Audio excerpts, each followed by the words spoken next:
Hey all, welcome to Skeptic Hangout, the place where we sit back, relax, and chit chat about intriguing and sometimes controversial topics through the lens of skepticism. We are Josh, Richard, and Laura, and we have with us once again, our guest host, Dr. Richard Firth-Godbehere, author of A Human History of Emotion. If you guys missed him the last 2 weeks, go back and listen because he is fantastic. And today we are going to be discussing polyamory. So grab your English tea or your double shot mocha or both and join us as we discuss how to do the two step with more than one dance partner. This is Skeptic Hangout Polyamory.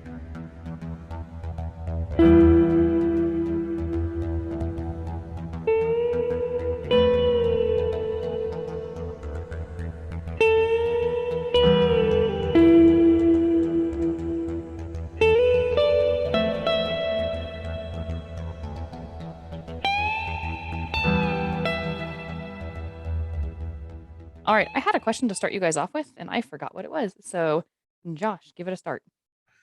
Well, polyamory, I don't feel like I'm the best person to talk about because I'm so fucking vanilla in my relationships in that I've only been one-on-one. I've only done monogamy because I and I don't like this about myself. I'm a little bit of a jealous person. I'm not like the kind of guy that says like you can't hang out with a guy friend or whatever, or I'm not that guy, but I have ended up getting cheated on because of that reason, and I was not happy about that. So, like, I understand there's nothing immoral about polyamory, or at least in my point of view, but it's very much a case by case basis on whether or not it's good. Just because of my experiences with friends that have done it, there's been one person that was really into the polyamory and one person that was infatuated with the person that was into the polyamory and kind of went along with it. So you really got to be, in my opinion, as somebody that's only been in monogamous relationships, you got to make sure you're on the same page really early before that infatuation sets in. So that's interesting because you started off with like, I'm not really one that's like qualified to talk about it, which I would automatically disagree with because I don't think that you have to have specific experience with something to be able to talk about what you know about it or what your feelings are about it or your opinions. Um, I would say that in general we're very good at presenting things as, hey, this is just how I feel about it. I don't think we're the kind of people in this show that we're like, this is the truth and you must follow this. So right off the bat, I disagree that you're in any way disqualified from being able to talk about it.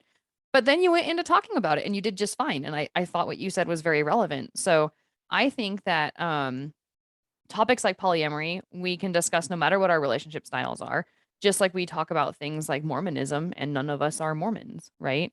Um, so I would start off with asking you guys, and I'll have our guest Richard start off. What are your perceptions and ideas of what the concept of polyamory actually is?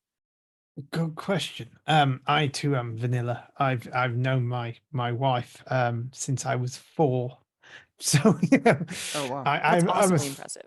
I'm as far away from that as polyamory as you can get, I guess. But yeah, I think that is it's the idea of there being a more than two in a relationship is. I mean, again, I've talked before about how sex and relationship styles change over time. They change with cultures, and there are times in history where polyamory was the dominant. There would be more than one person in a sexual, if not a loving or a family relationship, all the time. It was normal. Even more recently, we kind of people joke about how the French kings had a mistress. Well, yeah, they did. That's because that was the culture there, and not necessarily we judge it through modern eyes and go, oh well, he was cheating on his wife. Well, no, she knew he had a mistress, and there are places in the Far East there where they would have more than one wife, and that was normal, or more than one husband in some cases. There is a historical leaning towards the men being the one on their own with the many, which is something else we can talk about another time. But I think it's interesting, the idea that there can be.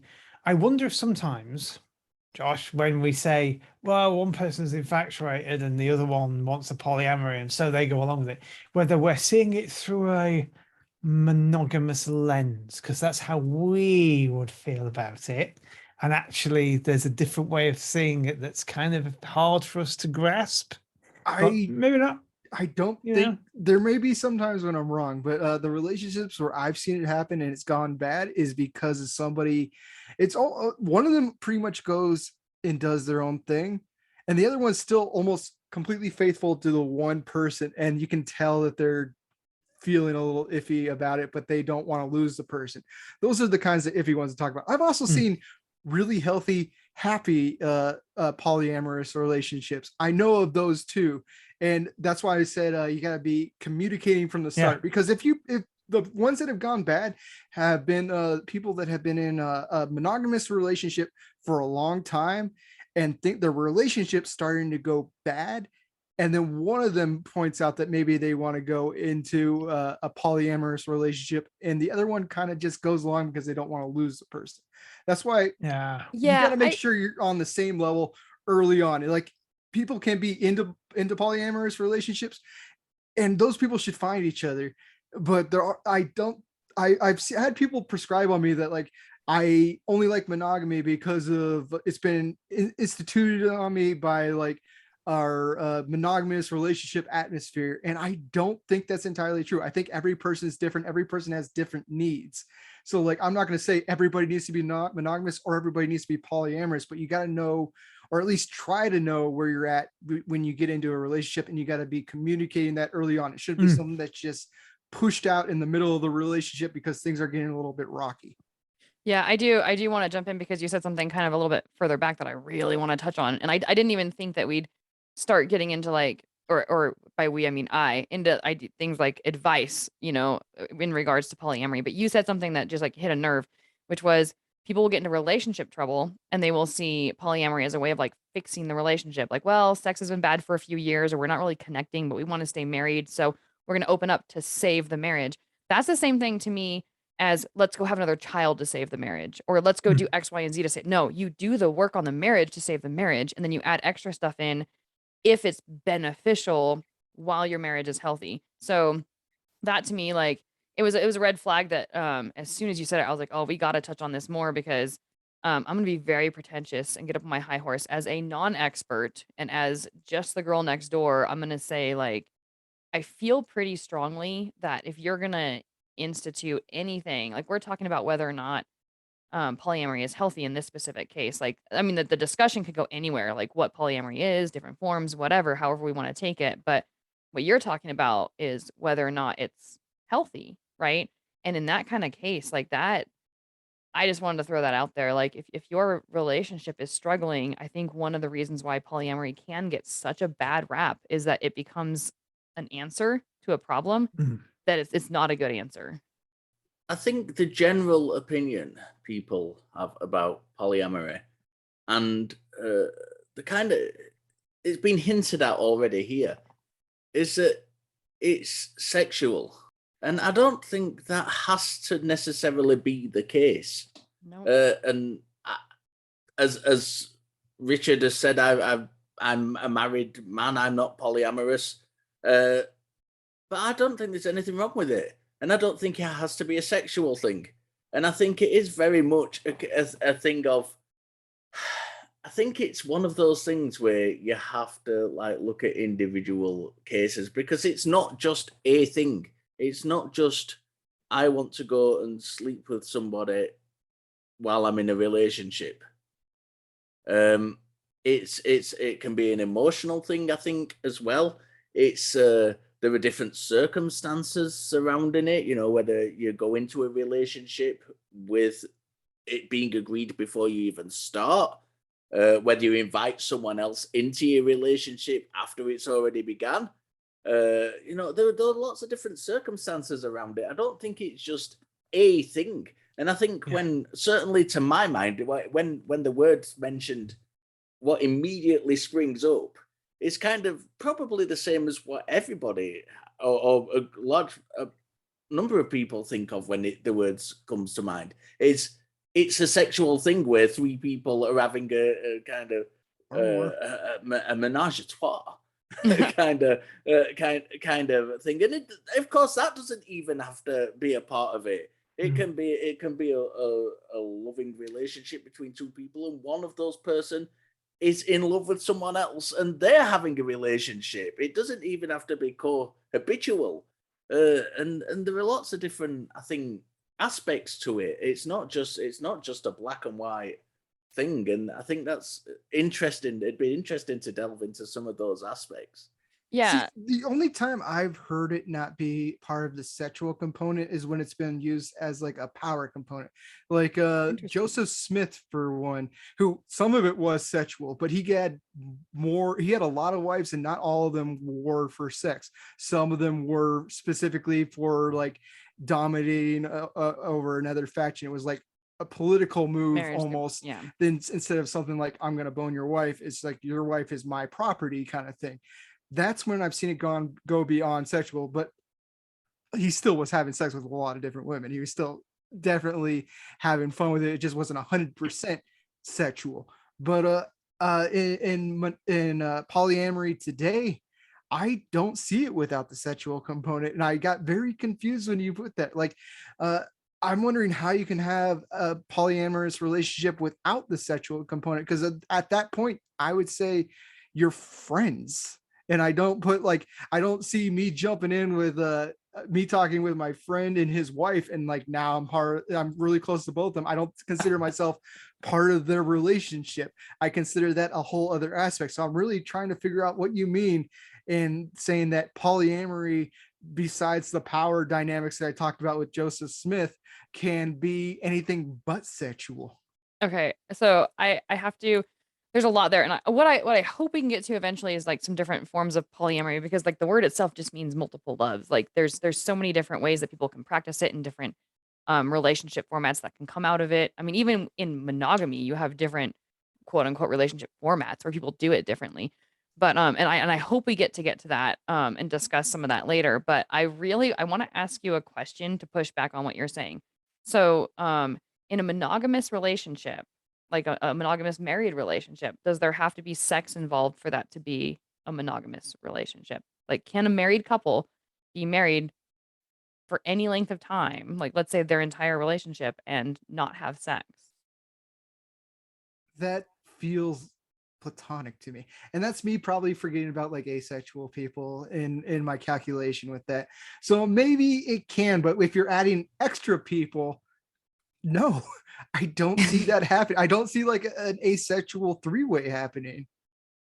So, I'm a member of polyamorous groups, some of which they do have what they call platonic partners, right? And so it's something that maybe someone on the outside, or someone who doesn't experience love in ways that are deep but not sexual, that it might be hard for people to understand, because intimacy can be many things. It doesn't necessarily have to be sex. But I think that we use sex as such a powerful tool to form these bonds, right? And we have it as such a important part of what we see as a quote unquote married relationship, that we kind of have a hard time separating sex and relationship, and But or like intimate relationship. You know what I'm saying? Like, I'm probably one of those people, and I'm probably factually wrong in this, but I don't see, if there's at least no sexual desire from either side, I see that as like, you can have like a really strong friendship, and you can like really like feel strongly for like maybe three people, and like they're very close to you. It would like break your heart if they left you or something like that. But I have a hard time putting that together with a polyamorous relationship. And again, I could be wrong. And if people want to comment on the Facebook group or in this YouTube video, tell me that I'm wrong and give me like some instances, because this is like going right over my head, honestly. Yeah, I think as well. I think even if we just for 1 second to take the polyamory out of it, there are things of in relationships called emotional affairs, where it's not at all sexual, and you're in a relationship with someone, and you turn your attention from that person to someone else because you have a connection with them on an emotional level. And that the other person in the relationship feels excluded, and there doesn't have to be anything sexual going on there. It's just a connection you have with someone, which leads to the exclusion of your partner. And I don't see that it has to be sexual at all. I'm struggling with your struggling. It sounds almost like a filter that you're going through. I'd love to hear the doctor's opinion on this. Like this is fascinating. Well, I think we are a society. We do put there are believed to be, when it comes to love, which is all about your oxytocin levels and belongingness, and that there are three aspects to love. It's not just one of them. Is intimacy, it's sex, it's this period known as limerence, which is the early relationship where you just have sex 24 hours a day. You don't sleep, you don't eat, you just go at it, hammer and ton. But that's not all there is to a relationship. There's also passion, which is not necessarily sex. It can be hugging, it can be being intimate in other ways, it can be being close to each other in ways that you wouldn't be with a friend necessarily, but it's still not sex. And then there's this idea of attachment and commitment, the idea that you're attached to them and you want to remain linked with them in this strong way that you wouldn't want to let them go. You want them to be part of your lives closer than other people. And it is entirely possible to have a relationship without that intimacy bit, just with the passion and the commitment. There's no reason why that can't happen in a polyamorous relationship. There can be more people that you feel passionate about and committed to. And I suspect there will be times when there are some you can be intimate with and some that you feel more passionate about and some that you feel more committed to. And it will be in different levels of these aspects, depending on the relationship and the dynamics within it. And so, yeah, I don't think we do like to focus on the sex bit because that's really fun. And it is important. But there are other bits as well. Yeah. I don't know.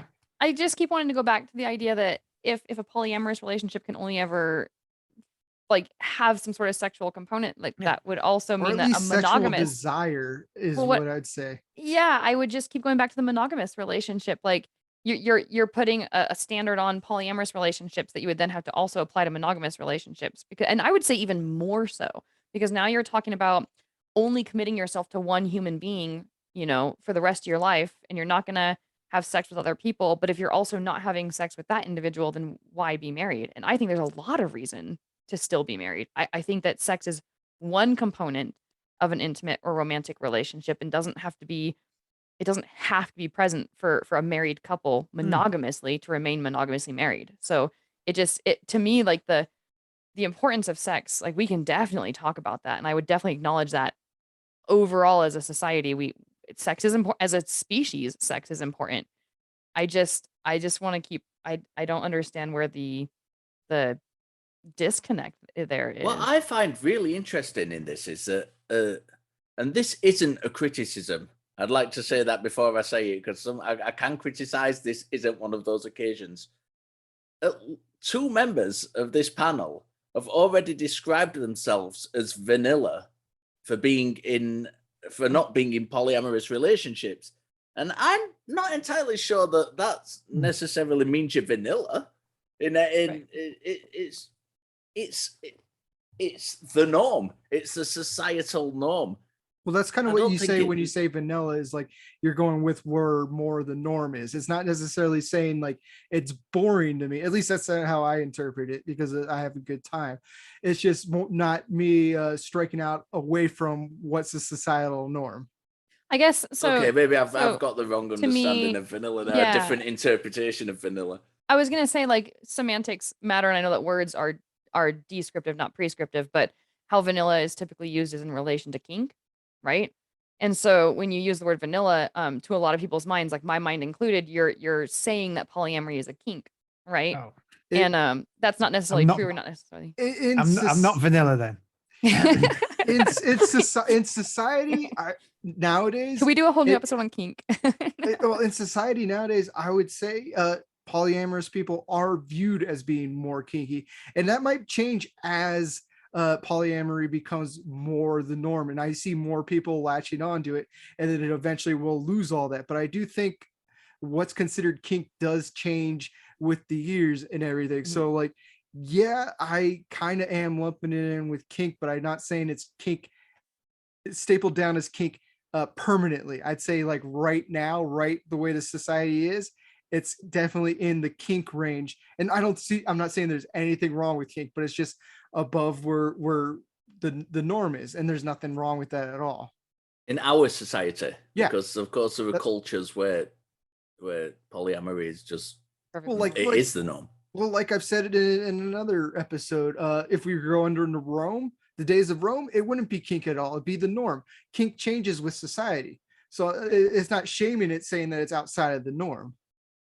So I want to go in kind of a little bit of a different direction, because what I was thinking about earlier when we talk about polyamory, like polyamory can be so many different things, but a lot of people think of it as um polygamy, which is the marriage of one man to more than one woman. And there's so many different forms of, like, I didn't even know the term polyandry, which is a single woman married to multiple men. I didn't even know that until college, right? And that I learned it in an academic setting, not even in a fun, kinky, sexy setting. So it's interesting because then you also have these things like Can I just interrupt and say academia can be fun and kinky? Absolutely. Okay, let's second that. Yeah, no, I'll yeah, I'll stand corrected there. But yeah, no, it's our society really does view the idea of multiple relationships through just a very, very narrow lens. And so when we open up the discussion of polyamory, different people have different preconcepts of what it is, whether it's good or bad, what it looks like. Like Josh, what you were saying with, well, it has to involve some level of sex. At least I'm not saying necessarily sex, but at least desire for the other person.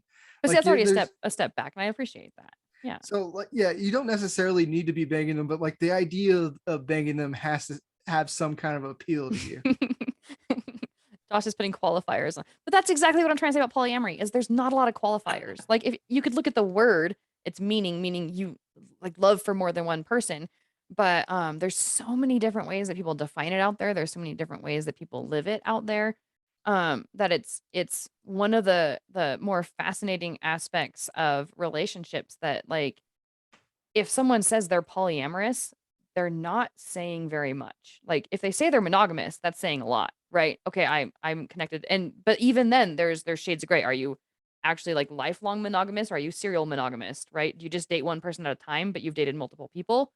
Or is it like one for life, and if we divorce or they die, that's it. I'm a spinster for the rest of my life, right? Like, there's even different forms within monogamy. But when you say polyamory, it could be anything. Like, it could be a couple that brings a third person into their relationship. Those are difficult, and that's like a whole can of worms to get into. But it could be that they date separately. It could be that there's hierarchy involved. There's not hierarchy involved. Ethical non-monogamy versus open relationships. Like, oh, there's all these terms floating around out there that the non-polyamorous community doesn't necessarily know a whole heck of a lot about. So it's kind of interesting to see the preconcepts of polyamory from the outside, like what would people think it is versus how people practice it on the inside. Do you think that, and this is for anybody, do you think that the fact that there's a community, specifically a community out there, is enabling for those kinds of relationship, or kind of restrictive by making it something else? Or do you think it's a step towards normalizing it? I have no idea what you're asking. I'm sorry. I'm So there's struggling a one little. single community that's doing what now? So if you have a community for polyamory, like I don't know, like groups and Like a Facebook group, yeah. right. So are they kind of making it look like something other than normal because there's a specific community, or is it a stepping stone to normalizing it because there's a specific community? Like, because there's no monogamous, well, there could be, but I've never heard of any monogamous groups getting together and talking about how, hey, let's all get together and not screw each other. I'm coming with somebody, kind of thing. There are. Oh my gosh, there are groups like marriage support groups. And you find them a lot in churches, but you can also find secular. Like, they won't call them monogamy groups necessarily, or at least I haven't seen them specifically labeled monogamy, But if you go into, say, a marriage support group, it's going to be predominantly, in my experience, like overwhelmingly monogamous. Well, I was thinking of more like getting together monogamously to have fun, not with each other. So that's what I was Like trying to swingers? compare. Is no, Double date? Like not platonic fun. no, like you come with your one person, you talk to everybody and say, hey, I'm not going to screw any of you, I'm with this person. That's what I thought a monogamous group would be like. I didn't think of this marriage counseling thing because that doesn't sound quite in the same vein as a Just polyamory announce it at group. every social gathering you go to. Yeah. I'm with this guy. You can't have me. Exactly. That's the only equivalent I could think of to what Richard was talking about, because marriage support group, you can have those with monogamy or polyamory, I'm sure, although Right. I'm sure if you can't do that in a church setting with polyamory. Depends on the church, Well, right? depends on the church. I'm not going to pigeonhole anybody. There might be like a really cool church, but I'm not aware of it. Oh, Mormon church maybe. But yeah, for the most part, I think to answer Richard's question, I think it's just because of the internet, people can get together and get these ideas out that are generally society is looking down upon, but it's starting to become more of a normal thing. I think these groups are necessary to help it spread and normalize, because I definitely, probably like 5 years back, I would have thought polyamory was a bad thing. And I don't have any religious reason for thinking that, but it was just because it's been ingrained in me that polyamory was bad.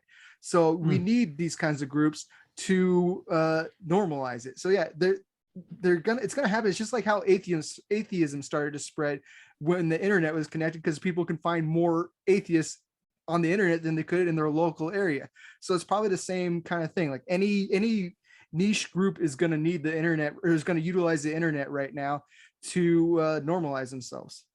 Yeah, that's a valid point. I think you nailed it with the atheist example, because I was going to use the LGBT example. Like, well, if it's normal to be gay or bi, why do we need a special group for it? Well, because there's dickhead people out there that say it's not okay, right? So it's kind of like a strength in numbers kind of thing. But I'm really interested to hear what Richard has to say about it, because I know he's done more in the academic realm. I'm not necessarily on this, but yeah, I mean, I was thinking actually, they were going back a bit to the idea of it being seen as a bit of a kink. There have been people who have had polyamory relationships in recent history before the word for a long time. We just used to call them swingers. And that is a form of polyamory. That is, people get together and, it's a very sexual polyamory, but it's still, that kind of thing. Validating Josh. What's that? Well, no, I'm just saying that there is, to say that that the polyamory doesn't have to be sexual isn't the same as saying it isn't. Because of course it sometimes can be. Can be, It's it's and I do think that the question of is it, we need to, if people are saying, it's the old thing of people who have been a certain way forever finally getting together and saying, hello, we are like this and we're perfectly normal, and there's, you need to understand us and stop judging us and stop treating us in another way, just like LGBTQ, just like atheists, just like, and so on. So I think it's the right thing. It is right that there are these groups and that it's becoming more mainstream, for lack of a better word. I don't like the word normal, though. One of my friends just released a book called What is Normal? And the whole point of the book is there's no such thing as normal. I'd say normalized as opposed to normal. Yeah. Like you're not necessarily, it's not necessarily becoming normal, because there is no actual normal, but normalized would be like more people are like accepting of it. desensitizing.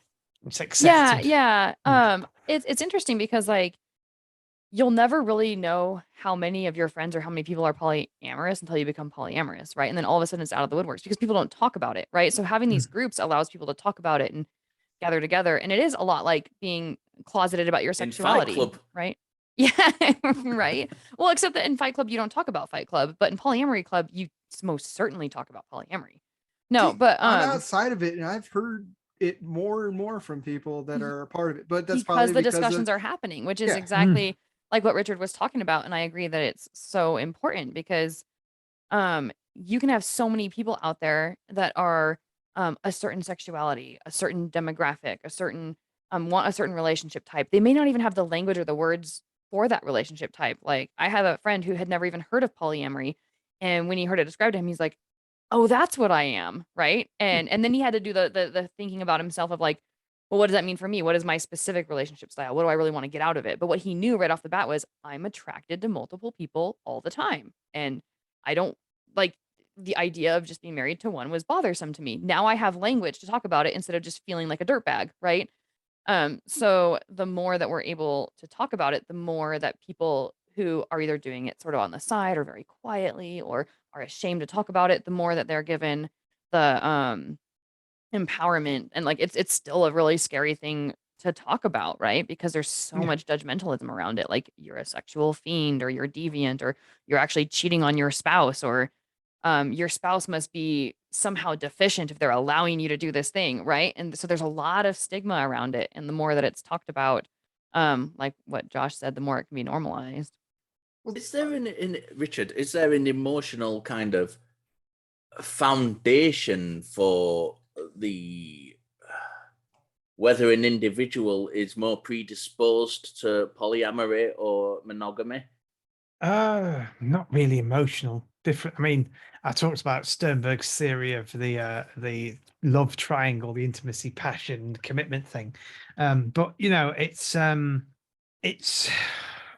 sexuality is its own thing. It's a different part of, if you like, the brain structure, the brain chemistry, the bodily makeup of people, and that goes down to whether you are predisposed to monogamy or not, I guess.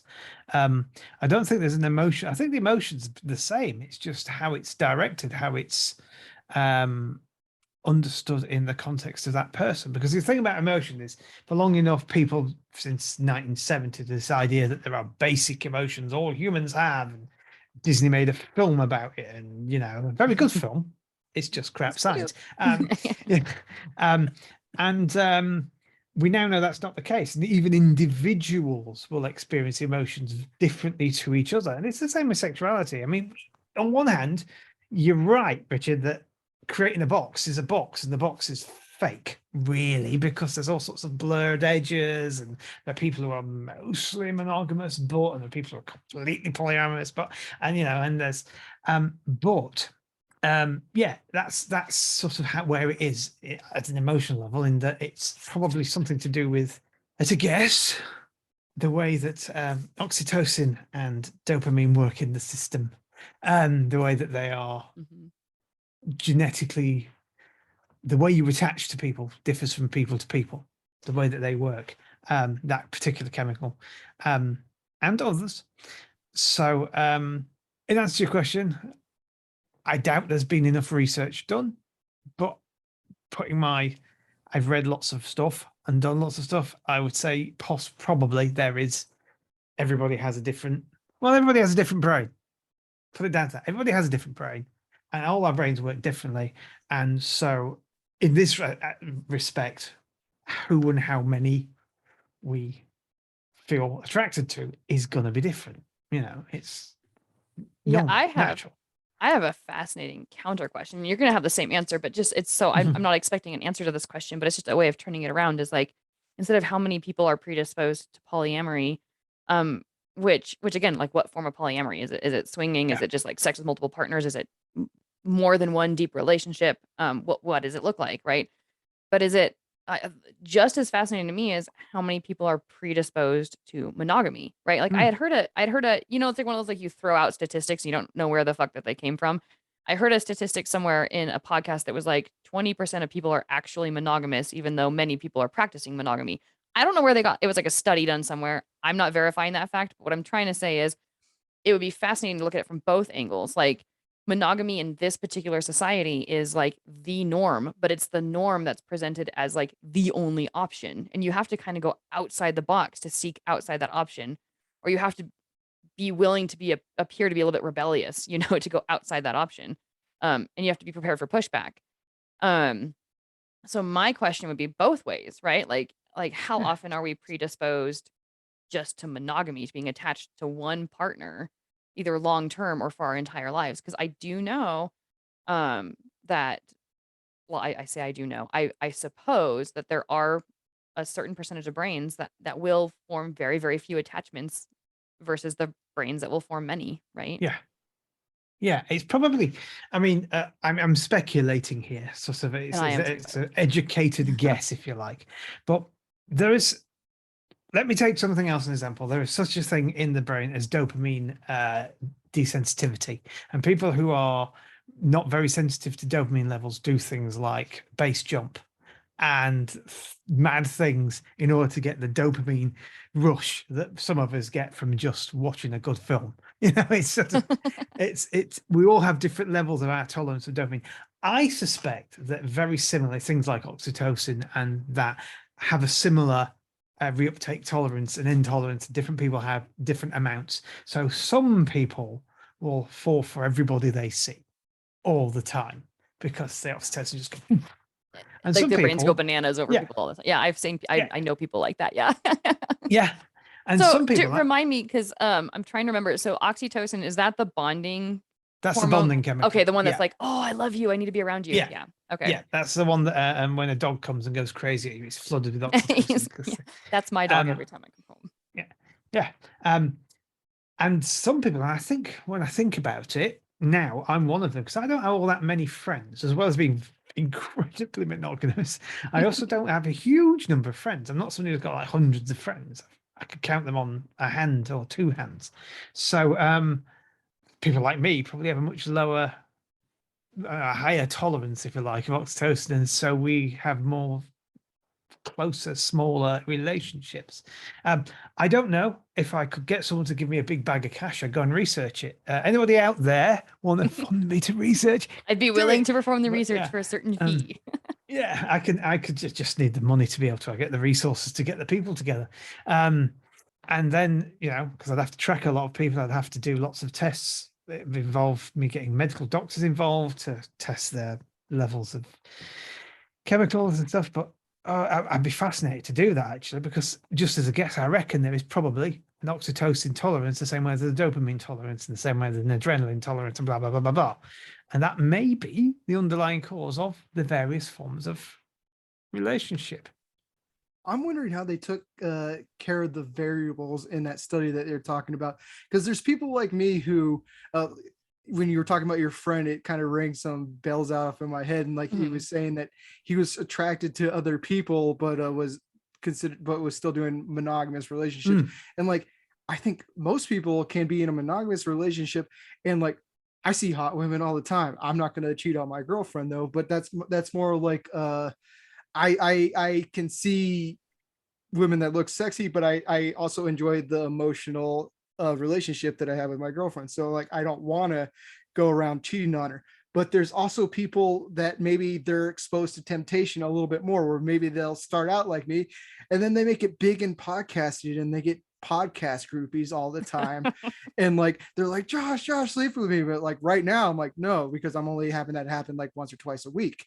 But suddenly the podcast gets more viewers, and then suddenly the podcast groupies are all over me, tempting me. Maybe the brain starts to change a little bit because there's more opportunities to break free of the monogamous relationship. And I'm wondering if that study could take the variables of the lifestyle of the people in the hand, because if you're not presented with a lot of opportunities, monogamy probably just is what you fall into, where polyamory could be something that if you're exposed to a lot of opportunities, you're going to fall into polyamory.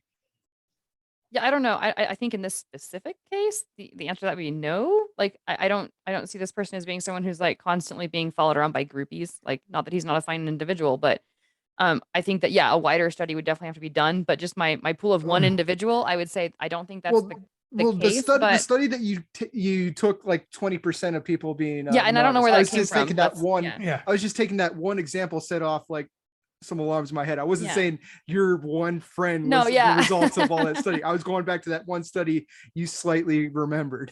Yeah. But I do want to say that you bring up a good point between attraction and attracted to and wanting to have sex with are all different things, right? Like, so you said like, oh well, I have my girlfriend and I'm attracted to other women or whatever. Like, so for me, what I experience is I find a lot of people attractive and like and a lot of different types, and it could be like anime, it could be like real person.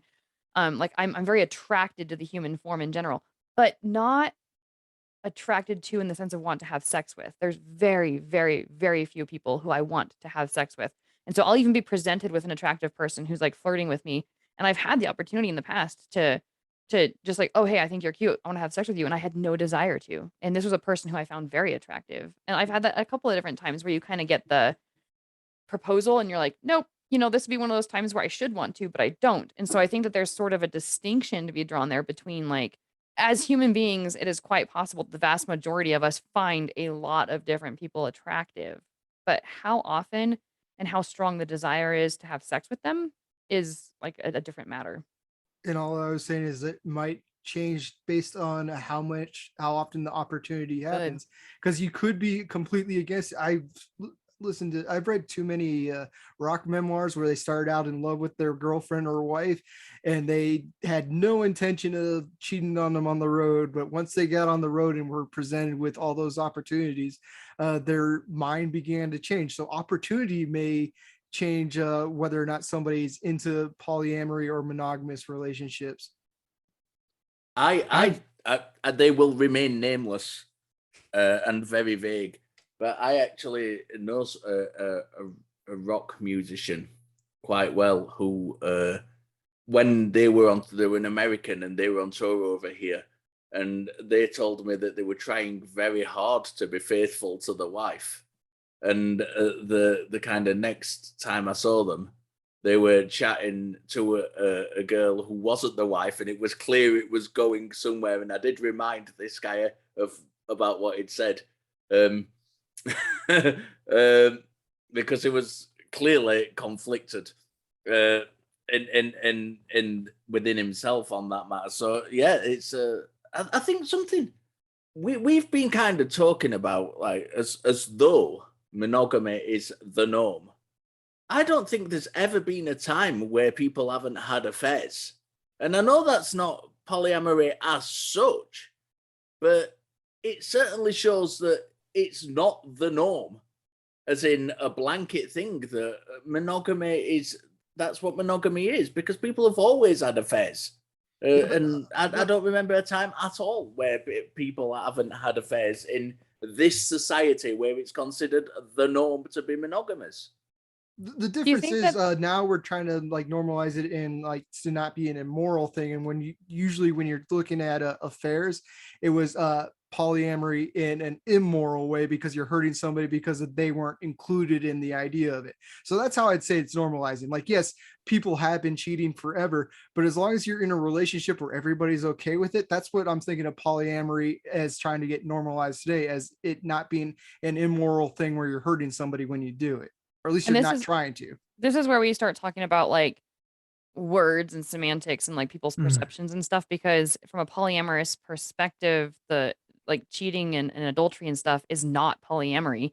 It's deceit and it's lying and it's the level of not having the communication and not having the consent is what makes it not polyamory. But that's it's good that you guys bring that up, because it is really good, A, to draw the distinction, and B, to show that a lot of the negativity that kind of surrounds polyamory could very well have to do with exactly that, like affairs. Like, oh, you're polyamorous because you want to cheat on your spouse. And the cheating label and the idea of consensually having more than one relationship are two completely separate topics, right? And so I think it's fantastic that you guys kind of brought it up. But yeah, I just want to be clear that I wasn't insinuating that monogamy and polyamory and the cheating were the same thing. I was using that just to demonstrate that monogamy isn't kind of all it's cracked up to be. Yeah, that's perfect, because when I said but and you cut in, you just finished my sentence. Is cheating says more about monogamy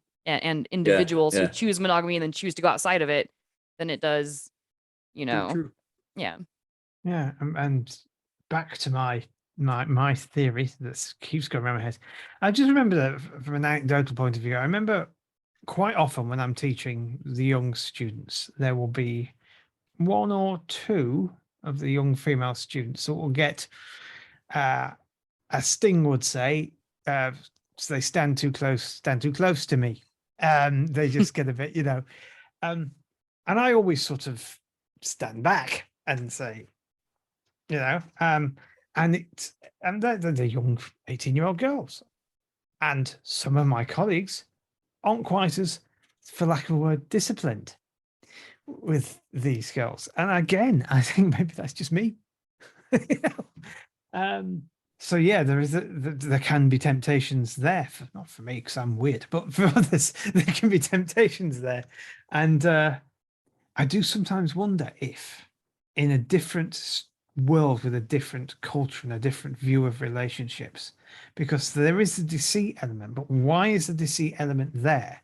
It's because the people are told that, or were told, or are told, they're supposed to be in this monogamous relationship. And maybe if we can lift away that pressure, there can be more honesty in these things. And so the deceit will be less regular. Part of it might not be quite so often a thing, you know. I don't know. I'm just thinking out loud here. I think on something you've just said just kind of brought something to mind, and I think it's interesting. I think we should draw a distinction between temptation and opportunity, because they're not quite the same thing. And as Laura said, and I've been in the same position where had the opportunity, but not the temptation. Perfectly clear that there is an opportunity there if you so desire, and I've not been interested in that at all. I think that distinction is a very subtle one, but a very important one. Yeah. On top of that, I also think that, like, so we talk about polyamory as it contrasts with adultery. Adultery could very well be its own subject, because I don't always necessarily think that, I mean, anytime you lie in a way that hurts somebody, the lie is not good. But a lot of times adultery comes from things like being unhappy in the relationship, not having good communication, fear, the feeling of being trapped. Like, monogamy is the only way to do it, but I'm having troubles either with the relationship structure or with the person I'm in a relationship with. And a lot of times, there's elements of emotional attachments that are not sexual, right? Like, they talk about, and I say they, and that, like, sort of the same way that pseudoscientists are like, oh, they are lying to you, right? So I really should be very careful with my language here. But you hear about a lot of adulterous relationships starting over emotional connections more so than sex, right? And so that's almost its own subject, like why people choose to do that. I mean, there might be ties into polyamory in the sense of, well, there's multiple attractions perhaps, and so we can kind of bridge that similarity there. But I actually think that adultery in and of itself is its own topic, and I love what Daryl Ray says about it, where he's like, well, you know, everyone always wants to blame the adulterer, and there is blame to be had there in terms of, well, your actions were still wrong, but nobody ever looks at the person being cheated on as, well, you guys have a relationship together. Where was it falling apart, right? Where were things going wrong? And looking at it more holistically than just, you know, here's the scarlet letter or burn the witch, you know? Because a lot of times there's a lot more to it than just that person couldn't keep his or her genitals in their pants. No, that's a good point. And we definitely, I've taken off the firebrand on that, because the younger me definitely didn't see the nuance. And I've talked to enough people that have cheated and heard their side of the story. I'm like, okay, I kind of get where you're coming from. I don't think it was handled perfectly, but I can't put all the blame on you. They're not getting off scot-free. There's definitely some blame to put there, but there's also like societal pressures to stay in the relationship, or like maybe there's kids involved and so they feel trapped. And also I've heard of like people just can't escape abusive relationships and they're looking for solace elsewhere. So like, yeah, that gets more nuanced, that for sure. I've kind of pushed the conversation into adulterous topics when I'm talking about polyamory. When I think of polyamory regularly, it's consensual, and definitely we've gone outside of that a little bit in this conversation. Yeah, we have, but I think it's important to draw distinctions, and this is fucking Skeptic Hangout. If we don't go off topic a little bit, it wouldn't be Skeptic Hangout, right? I mean, on that note, our time did fly by. So I want to like offer you guys the opportunity to have any kind of last thoughts or last topics that we want to cover before we get going. The one thing that I would like to leave with the audience is just that there are so many ways of connecting with people and doing relationships. And you should be empowered to pick a way that works for you, and you should be cognizant to pick a way that's consensual for everybody involved. And if somebody, like what Josh was saying, like if somebody seems reluctantly involved, in polyamorous circles, they call it poly under duress, meaning I'm polyamorous, but I'm stressed out, I'm struggling, I'm having a problem with this, right? So definitely that's something that should be avoided, but that should also be avoided in monogamous relationships. You should not be monogamous under duress either, right? So I would just leave the thought of reflecting on what you want and the willingness to communicate openly with any and all of your partners about not only what you want but about your other potential partners. Don't get into a situation where you're lying or being deceitful or like creating stories, or whatever, but just that there's no wrong way to do a relationship that's consensual and that works for you. Yeah, relationships are interesting and they can be difficult and they can be a struggle. And I fucking struggle having a relationship with myself. Never mind involving other humans with independent minds. I can't tell you how many times I've broken up with myself. Like we take breaks often. So yeah, just kind of what you said, Laura. Being open, honest. I think that's the beginning of any kind of meaningful relationship. Honesty, openness, put on the table exactly how you feel and what you want and your expectations and what you're willing to give. My final thoughts. I definitely think I'm gonna have to rethink this topic a little bit because Laura made a good point about the monogamous couple not having sex, but my brain can't get over that right now. It's like saying that example was stupid, and it's probably not. So hammer me with this is the video where I want the most responses to telling me why my stupid brain can't see polyamorous relationship that's not sexual, because even with that example I'm like, there's just something wrong in there. Laura's generally a smart person, but that was just wrong. So tell me why I'm actually the wrong one in this on this topic, because my brain is breaking right now. For me, I'm slightly in answer to that. Love is a complicated emotion. It is a very complicated feeling. It's changed a lot in history, what it actually is. I spoke a couple of episodes ago about how it used to be things being pulled towards each other with the idea of love. And there is no right or wrong way to feel it or express it. Well, there are some wrong ways to feel it and express it, but that's a whole other topic. But there is no wrong consensual way, as I said earlier, to feel it or express it, really. And it's not, there are more components to love than just lust. Lust is one part of it, but there are other bits, and there are bits that make it different to friendship, like passion. So, however somebody wants to consensually love somebody, just do it. You're not hurting anybody. As long as you're not hurting anybody, I guess. Do it. I love it. Awesome. On that, jump onto our Facebook page, give us your thoughts.